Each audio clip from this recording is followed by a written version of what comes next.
Você já se perguntou por que você passa anos na escola decorando um monte de coisa, cuja maioria você nunca vai usar, mas não sabe administrar e investir seu dinheiro, comunicar uma ideia com eficiência, ou até mesmo aprender a exercer os seus direitos básicos? Isso não é acidente, é projeto. E há muito interesse que permaneça assim. E hoje eu vou te explicar o porquê um país tão grande como o Brasil nunca foi uma potência de mentes brilhantes. Um escândalo atingiu o governo Bolsonaro. Reportagens de diferentes veículos de imprensa apontam indícios de corrupção envolvendo o Ministério da Educação. Porque o governo Lula indicou que vai faltar verba no orçamento para cumprir o piso, o mínimo, para saúde e educação. Algo em torno de 159 bilhões de reais.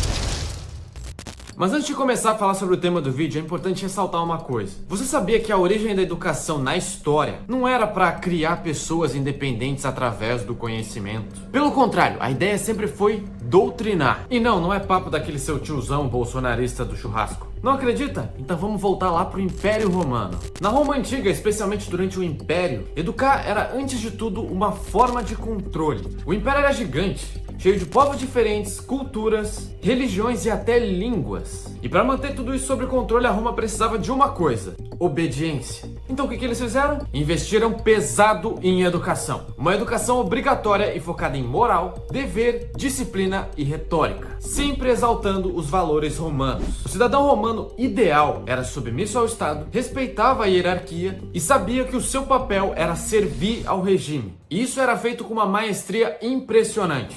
E quem pensava diferente era mal visto, inclusive pelas pessoas comuns, desacreditado e até mesmo silenciado. Se é que você me entende. A ideia era clara, não era formar pensadores independentes, mas sim soldados, bons oradores que repetiam a narrativa romana e bons administradores do império. Gente que mantivesse a máquina girando, sabe? E nunca questionasse quem estava no topo. O que os romanos perceberam é que muitos outros impérios levaram décadas, séculos para entender que é muito mais fácil você reprimir uma revolta antes dela acontecer do que depois. Ou seja, se você entrar na mente do povo que você conquistou, é muito mais fácil você manter ele na sua coleira. Ainda mais quando você é um império que vive literalmente de conquistar outros povos de diferentes etnias. E bom, apesar do Império Romano ter acabado há muitos anos, esse interesse perverso sempre se manteve nas aristocracias ao redor do mundo inteiro. Inclusive, até os dias de hoje. Afinal, um povo obediente é um povo que não se revolta, o que é ótimo para quem quer muito poder. Já que se você não se revolta, você não gera dor de cabeça para quem tá lá em cima, sabe? Você ter pensamento crítico custa caro para quem lucra com a sua desgraça. E é por isso que não é incomum você ver vários políticos aí cortando verba da educação. Deu uma crisezinha aqui, corta da educação. Deu uma crisezinha ali, corta da educação também. Não é prioridade, né? E além disso, você nem vai perceber. Afinal, o que é mais interessante? As polêmicas da doutora Deolane e suas fãs idiotas na frente da porta da cadeia? Ou debater sobre o projeto de reoneração da folha de pagamento? Ah, você não sabe que projeto é esse? Relaxa, porque foi passado na calada da noite em 2024. E não é nada demais, ele só vai aumentar a dificuldade assim do seu filho conseguir um emprego se ele não tiver experiência, sem contar que vai precarizar o salário de vários setores aí no longo prazo. Nada demais, cara, nada que você precise saber. A verdade é que o Brasil nunca perdeu seus aristocratas e segue mantendo o modelo educacional dessa maneira para que isso se perpetue.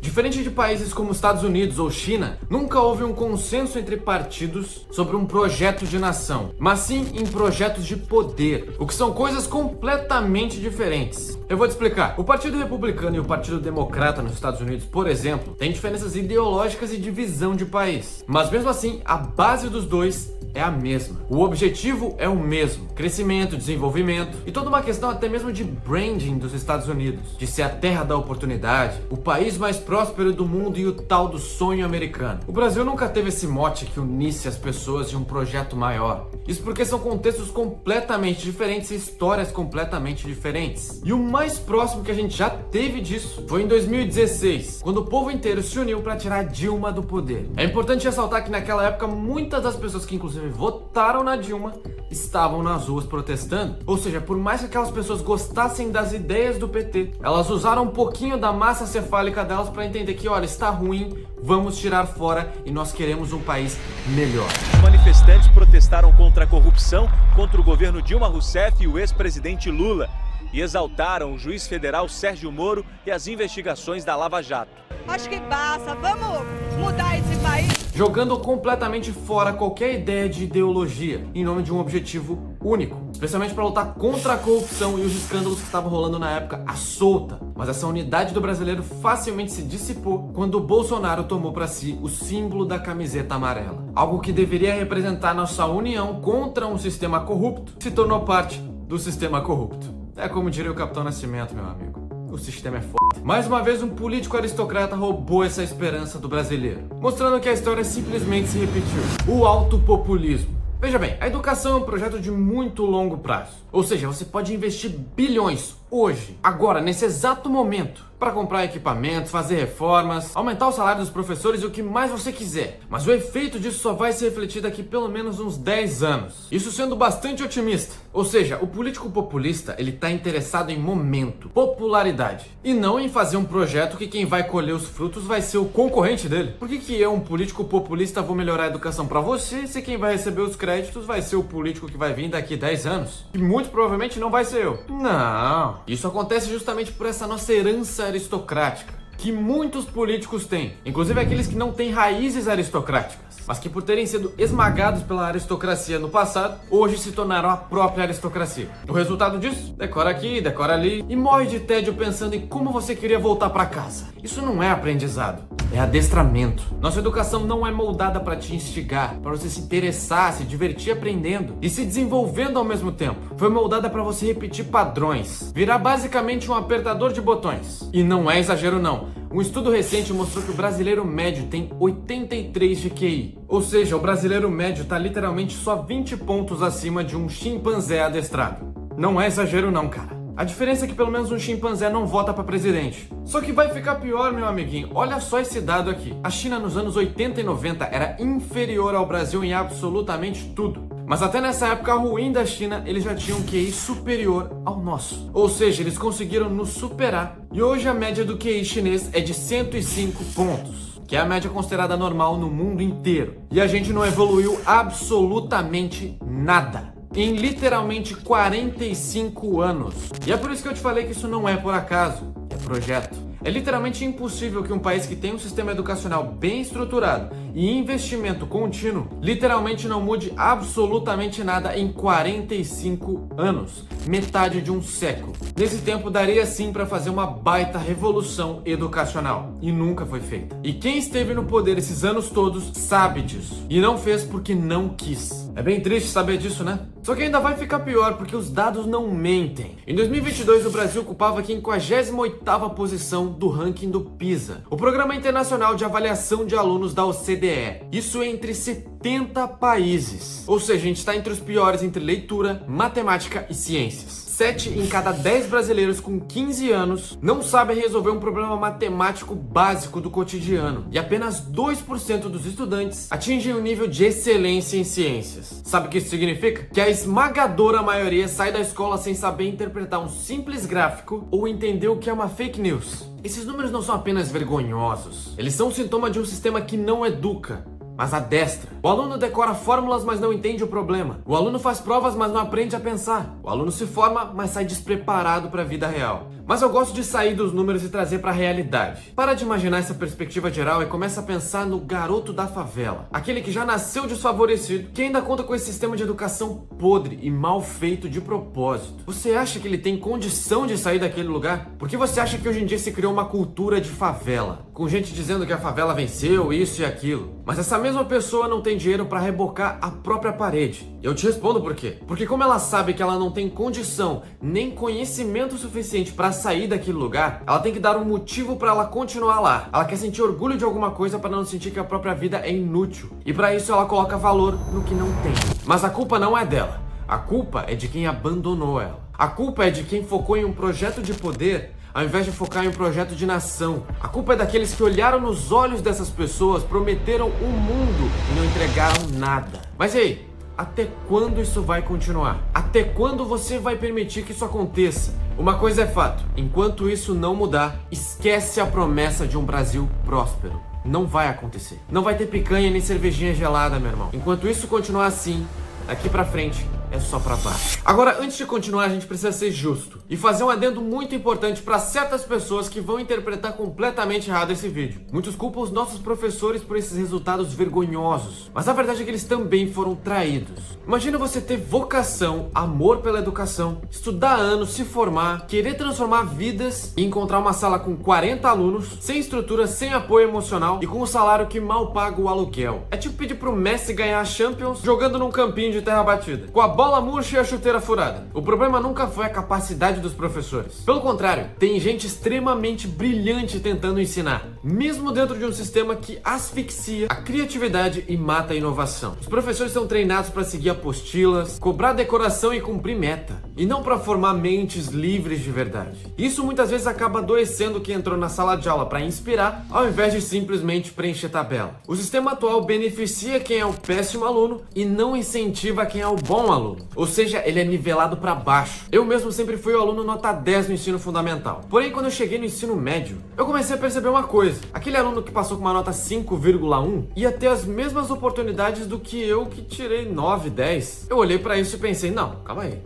Se ele vai ter a mesma oportunidade que eu, o mesmo diploma, mesmo tudo, por que eu vou me dedicar horas me matando de estudar, se no final não vai ter nenhum benefício pra mim? E o que eu fiz? Comecei a virar um aluno mediano. Tirava só o suficiente pra passar e era isso. E vou te dizer, foi muito menos estressante. Foi ótimo. O conhecimento eu tinha, mas não valia a pena exercer. Não tinha incentivo nenhum. E se a gente quer mudar a educação de verdade, precisa parar de atacar quem tá no front e começar a mirar em quem projeta esse fracasso lá de cima. Porque o professor é soldado, mas quem comanda a guerra é outro. Não é incomum a gente ver vídeos como esse, que saiu recentemente de uma aluna literalmente chamando a própria professora de vagabunda, por exercer o seu direito de autoridade e exigir que um aluno saísse da sala de aula.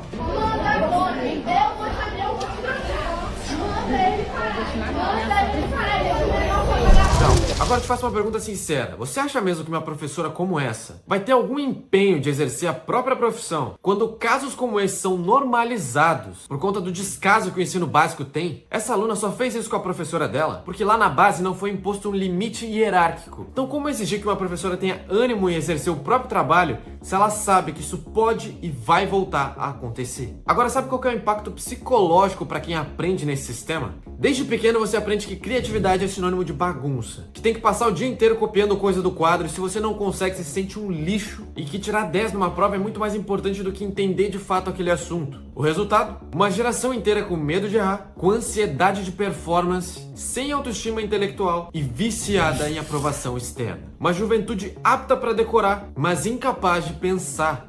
A escola nunca ensinou ela a se comunicar, a cooperar em grupo, a vender uma ideia, construir um projeto, a lidar com o próprio dinheiro, com as emoções, saber montar um currículo, saber se portar numa entrevista. Tudo isso foi ofuscado, em nome de encher o bolso de oligarcas que estão há anos no poder. A verdadeira educação. Bom, tacar pedra é fácil, mas apresentar uma solução é para poucos. Já faz um tempo que eu tenho estudado metodologias de ensino com as mais diversas pessoas. E eu percebi que o melhor método para aprender qualquer coisa é o mesmo que a gente aplica quando nasce. Acredite se quiser. Pensa bem, quando você é bebê, você não aprendeu a andar copiando coisas do quadro. Ninguém te passou um teorema de Pitágoras para ensinar como você tem que colocar o seu pé no chão da forma correta para não cair. Não, você simplesmente foi testando. Você testou uma vez, caiu, depois testou de novo, caiu de novo. Aí você foi tentar correr e caiu. Aí você falou, não, peraí, vou testar andar de novo. E assim você foi indo, até você aprender realmente a andar. Você não precisou de teoria, você simplesmente foi lá e testou e um dia você aprendeu a andar. E isso pode ser aplicado para qualquer coisa, literalmente qualquer coisa, sem exagero. E se esse método não funcionasse, a gente teria pelo menos, sei lá, 25% da população que não saberia andar. Mas todas sabem. Por quê? Porque elas testaram, elas aprenderam fazendo, que tem uma lógica, um motivo nisso. Você entendeu que você precisava aprender a andar porque várias coisas que outras pessoas fazem você não conseguiria fazer se não andasse. Agora imagina um ensino médio onde você é livre para montar sua trilha. Quer estudar geografia por 6 meses? Estuda. Putz, mudei de ideia, quero trocar para química. Troca. Quer testar, errar e mudar de ideia? Pode também. Sem aquela pressão de estar finalizando aqueles 3 anos consecutivos e ainda não saber o que quer para sua vida. Ou, se você sentir que está preparado antes dos outros, saia com o seu certificado em mãos para desbravar. E se você mudar de ideia de novo, você pode voltar.